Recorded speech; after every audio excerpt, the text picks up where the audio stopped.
Hi, Neal here. It is Piano Bench Chat number 35. It may look, from my short-sleeved shirt and my shorts, it may look like it's Piano Bench Chat number 25, but we have unseasonably warm, summer-like weather here in early November in Dayton, and I am not going to complain about that.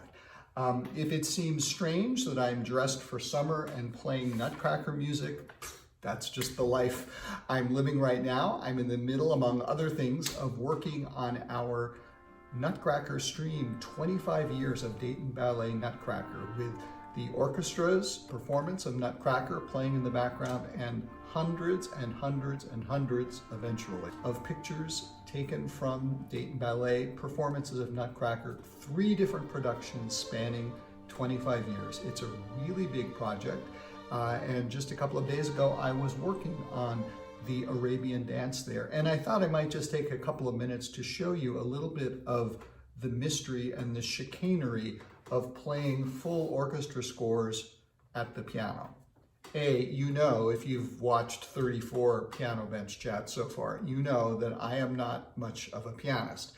But the art of playing orchestra scores at the piano doesn't necessarily have anything to do with how good a pianist it is. It's how good a charlatan you are. Because the fundamental premise when you're trying to play a whole orchestra's worth of music on a piano with just 10 fingers is that it's basically impossible. And your job is to give an impression of the music on the score. And basically, you play what you can, you leave out what you can't play, and you think in your head the stuff that is missing so you know how it all fits together. A very good example is right at the beginning of the Arabian dance. At the beginning, I can play exactly what's there.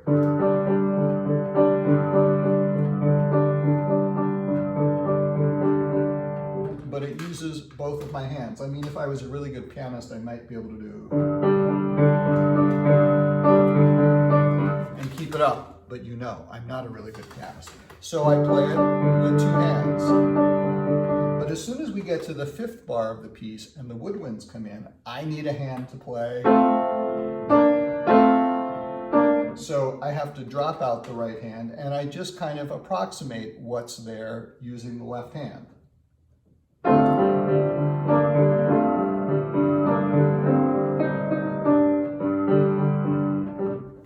That's the first thing you have to do, is cheat a little bit. The second thing is you have to think a lot. This music here is for 2 clarinets and English horn. And the clarinets play the upper voice and the lower voice.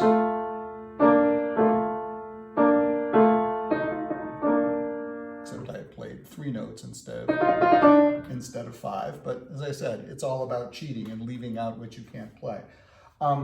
The clarinets, in this case, are clarinets in B flat. So when I look at the score, I am seeing written these notes.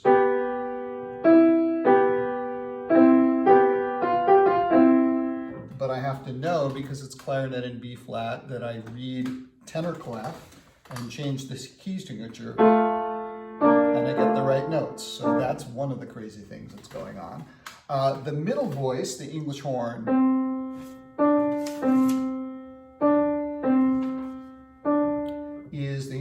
is in the key of F. So I am looking at notes which are G, A, G, A, G, A, but I'm playing C, D, C, D, C, and I'm reading, it would be mezzo soprano, I'm reading 2 different clefs, which are not on the score, in order to do the transposition. So that's some of the crazy stuff that's going on in my head. And then you just kind of go, and right at the end, when the tambourine comes in, you may have noticed I went, again, that's an example. I can't really play the tambourine. I could try to do that on the piano, but that doesn't really work. But you got a mouth, and you can go and imitate the sound of the tambourine. It's all about giving the impression, creating the impression that you have an orchestra playing, when in fact you don't. The beauty, though, is that when we perform Nutcracker, either live or in a streamed format, we do have an orchestra. and you're getting to hear the orchestra instead of my piano playing. I should really get back to working on that stream, but it's great to talk to you about Nutcracker while wearing summertime clothes. Keep with us. We have got great new stuff coming up on the Dayton Performing Arts Alliance virtual streams, and we'll keep pumping it out to you. And this Nutcracker stream is going to premiere, I think it's December 11th. And when this gets sent off to be put up on the website, probably by December 9th or so, I'm going to put my feet up and I'm going to rest for a couple of days, because it will mark the end of a really crazy stretch of work. But it's worth it because it's for you, and we love performing for you. We love presenting you music even when we can't perform in public, and we love the idea of playing for you in public again, hopefully as early as New Year's Eve. So stick with us, hang in there, stay safe. Above all, stay safe. It's getting a little more dangerous out there. Wear your masks, stay distant from people, do what you have to do to keep yourself and others safe. And stick with us, we'll get you great music and great dance and great singing, and try to keep you entertained and enlivened and enlightened. So, see you next week.